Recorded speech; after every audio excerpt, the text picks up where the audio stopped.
Molt bona tarda. Com deien, el 27 de gener de 1945 les tropes de l'Exèrcit Roig alliberaven el camp d'extermini d'Auschwitz-Birkenau. Va ser l'inici del fi de la barbàrie i de la deshumanització més greu i més gran que havia contemplat la humanitat fins aleshores.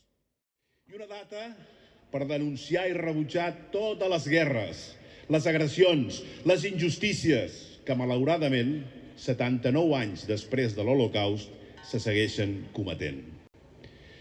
Volem denunciar el patiment dels pobles, dels infants, de les dones, a l'Afganistan, al Iemen, al Sàhara i a tants països empobrits pel capitalisme i aixafats pel feixisme.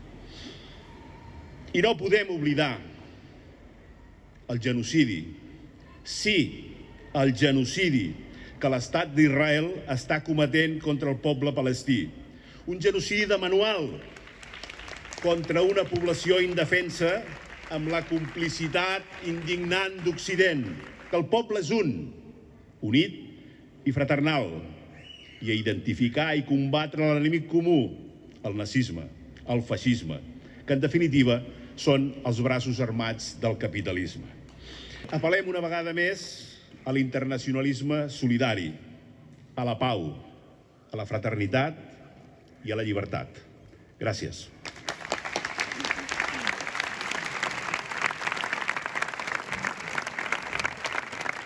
Ara és el moment d'escoltar les lectures a càrrec de l'alumnat dels centres implicats en el projecte Buchenwald.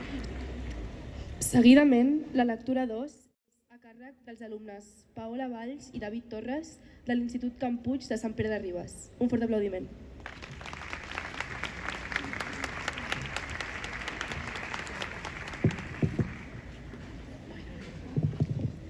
La llibertat és fràgil i no es pot donar per feta. Aquests són alguns exemples de maneres en què es restringeixen les llibertats de les persones atacades durant el genocidi, mostrant com de fràgil és la llibertat i com no hem de ser complaents amb ella. El 1933, els nazis van arribar al poder a Alemanya i la vida es va fer cada vegada més difícil pels jueus alemanys. Es va aprovar una legislació antijueva que negava als jueus moltes llibertats i restringia els seus drets, començant per eliminar-los de certes professions i escoles i universitats. Les lleis de Nuremberg de 1935...